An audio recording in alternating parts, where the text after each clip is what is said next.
नमस्कार, मैं हूँ Suman Bansal, tarot card reader, angel card reader. आज जो मैं टॉपिक लेकर आई हूँ बहुत काम का टॉपिक है। आम तौर पर हम इस विषय में जानते हुए भी अनजान बने रहने की कोशिश करते हैं और इस जाने अनजाने में की गई जो भूल है उसको जब हम सुधारना ही नहीं चाहते अपनी मान्यताओं के चलते कि नहीं बस ठीक है, भगवान तो भाव देखते हैं, ऐसी ऐसी जब हम दलीलें देते हैं, कभी ना कभी तो बैठकर हम ये भी सोचते हैं कि आखिर मैंने इतना पूजा पाठ किया था, उसका फल मुझे क्यों नहीं मिला, या मैंने इतने जी जान से किया, इतनी श्रद्धा से किया, मुझे इसका आधा अधूरा फल क्यों मिला। तो इसका उत्तर यह है कि मंदिर का सही जगह पर नहीं होना। अभी किसी घर में जाओ तो आपको दिखेगा कि बिल्कुल एंट्रेंस में जैसे ही हम घर के अंदर एंटर करते हैं तो घर का मंदिर नज़र आता है। ये बहुत एक अपने आप में बड़ा दोष है। आप किनकी पूजा करते हैं, आप कब पूजा करते हैं, आप कैसी पूजा करते हैं, आपके इष्ट कैसे हैं, ये सब बातों का हमें ध्यान रखने की बहुत ज़रूरत है कि किसी को पता ना लगने पाए, क्योंकि साधना आराधना एक गोपनीयता का विषय है। जैसे कि हम कुंजिका पाठ में भी देखते हैं कि शिव पार्वती से बोलते हैं गोपनीयम प्रयत्न स्यो निरे पार्वती। तो यहाँ से हमें समझना चाहिए कि भक्ति साधना आराधना दिखावे का विषय हरगिज़ नहीं है, यह एक गुप्त रखने योग्य चीज़ है। घर में एंटर करते ही अच्छी बात है, आपने मंदिर को भव्यता से बना रखा है, उसमें भव्यता देने की कोशिश की है, उसमें आप सुबह शाम धूप दीप इत्यादि करते हैं, लेकिन ये क्या कि मंदिर एंट्रेंस के बिल्कुल सामने है। तो भगवान की कोशिश कीजिए कि जो कृपा दृष्टि है ऐसी स्थान पर हो कि कृपा दृष्टि आपके अतिरिक्त अन्य किसी पर नहीं पड़े। हो सकता है ऐसे बड़े बूढ़े लोग हमें समझाया करते थे, उनके अपने तर्क होते थे कि क्या पता उस वक़्त भगवान जी वहाँ पर आए हों, उपस्थित हों, और कोई ऐसा व्यक्ति उनकी दृष्टि के सामने आ जाए कि उसके प्रणाम मात्र करने से ही वो उन पर रीझ जाए और उनके पीछे पीछे चले जाएं। कभी कभी ऐसा भी होता है, बिल्कुल होता है, और हमें समझ ही नहीं आती कि ये कब हो गया और कैसे हो गया। अब ईष्ट पीछे चले जाते हैं, सच में मूर्तियाँ थोड़े ही जाती हैं, वो रीझ कर चले जाते हैं। जब उन्हें कोई और भक्त प्रिय लगने लगता है, उसका भाव प्रिय लगने लगता है। अभी वृंदावन के बांके बिहारी जी तो सभी की मिसाल हैं। कोशिश कीजिए कि आपके घर का मंदिर ऐसी जगह पर हो, व्यवस्था कीजिए, और दिशा भी हो सके तो आप पूर्व दिशा रखिए, आप उत्तर दिशा रखिए। कोई अगर ऐसे में नहीं हो पा रहा है लेकिन फिर भी उसको दूसरों से अलग रखिए, उनको एक अलग जगह देने की कोशिश कीजिए। अभी आजकल मैंने एक और देखा, बहुत सी लेडीज़ हैं समझाने पर भी नहीं समझती हैं, और उनके घर में इतने सारे प्रॉब्लम्स होते हैं कि उनको वो प्रॉब्लम उस वजह से लगते ही नहीं हैं, क्योंकि वो समझती हैं कि भगवान का मंदिर और चौका एक ही चीज़ होती है। वहाँ भी शुद्धता चाहिए और वहाँ भी शुद्धता चाहिए, तो चौके में ही भगवान जी को रख लो, मंदिर में ही भगवान जी को रख लो, तो दो दो जगह का झंझट ख़त्म हो जाएगा। या कुछ भी सोचकर वो किचन में मंदिर बनाती हैं, लेकिन सबसे बड़ा वास्तु दोष यहीं से शुरू होता है। क्यों किचन में क्यों नहीं बनाना चाहिए?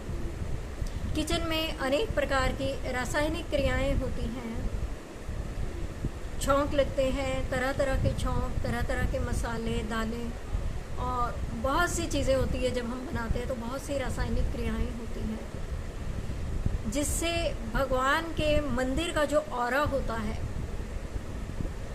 मंदिर का ऑरा जो वहाँ से पॉजिटिव वाइब्रेशंस निकल रहे होते हैं, उसमें वो डिस्टरबेंस क्रिएट होती है, वो वैसा नहीं रहता। और देखिए दूसरी बात ये है कि अगर हम गौर करें तो भगवान को तीर्थों पर भी अगर हम बड़े बड़े तीर्थों की तरफ ध्यान दें तो भगवान को इन सब चीज़ों से दूर एक अलग कक्ष दिया जाता है और उनका चूल्हा अलग कक्ष में होता है। एक अंतर रखा जाता है, एक डिस्टेंस रखा जाता है। अगर ये दोनों चीज़ें एक साथ एडजस्ट हो पाती तो कहीं ना कहीं तो किसी न किसी मंदिर में आपको ये भी दृश्य देखने को मिल जाता कि ठाकुर जी के सामने ही उनके चूल्हे चौके की तैयारी हो रही है। लेकिन ऐसा बड़े बड़े मंदिरों में भी नहीं होता। तो जब भगवान को कुछ अप्रिय लगने वाली गंध मिलती है तो उन्हें भी ये अच्छा नहीं लगता। एक और जो तीसरी गलती है वह ये है कि आजकल बहुत प्यारे प्यारे बड़े आकर्षक कैबिनेट्स चल पड़े हैं और घर में पार्टीशन के तौर पर भी ऐसे कैबिनेट बनाए जाते हैं जिसमें बीच में सेंटर में 2 बड़े पार्टीशन या 3 बड़े पार्टीशन होते हैं, साइड में स्लांटिंग में या ऊपर नीचे कुछ पार्टीशन बनाए जाते हैं। उनमें क्या है कि डेकोरेटिव आइटम रख दी जाती हैं। लेकिन जो आम तौर पर सेंटर में बड़े बड़े पार्टीशन होते हैं, ये दृश्य मैंने किसी के घर में देखा था कि उन्होंने नीचे मंदिर बना रखा था। उन्होंने नीचे मंदिर बना रखा था, घर का मंदिर है उनके, और ऊपर क्या है कि ऊपर उन्होंने एक बड़े स्क्रीन वाला टीवी लगा रखा है।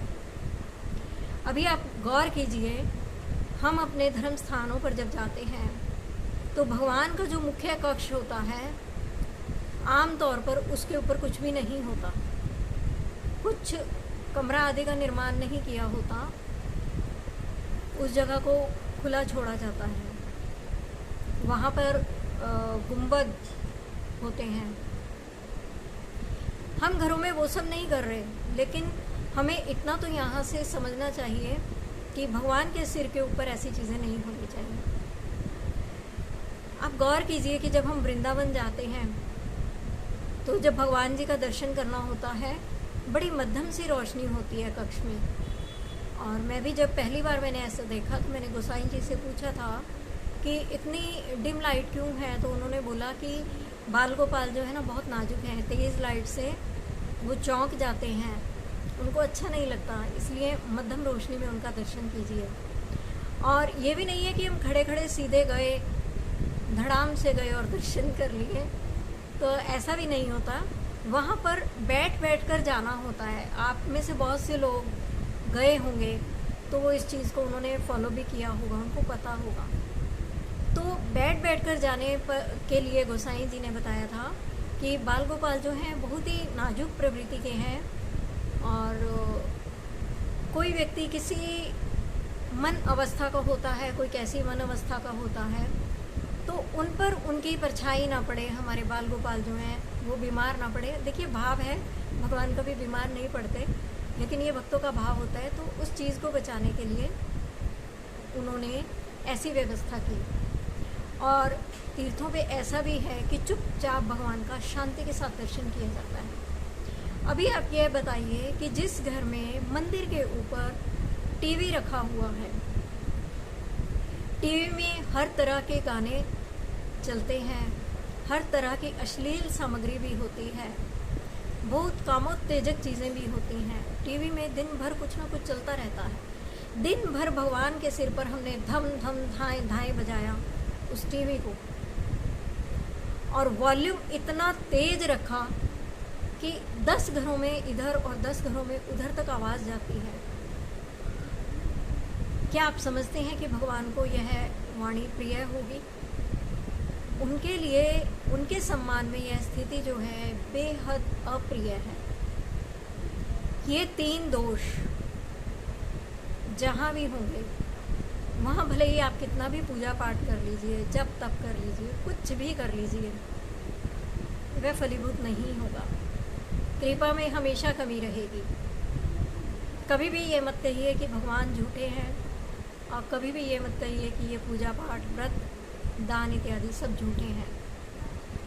वो हमेशा 100% सच्चे हैं, सही हैं। गलतियाँ कहीं ना कहीं हम ही में हैं, तो इनको सुधारिए। उनको घर में अलग से एक पूरा अच्छा सा कोना दीजिए, उनकी अलग से कैबिनेट बनाइए, नियमों का ध्यान करिए। उनके आसपास कोई ऐसा शोर ना हो जो उन्हें अप्रिय लगे।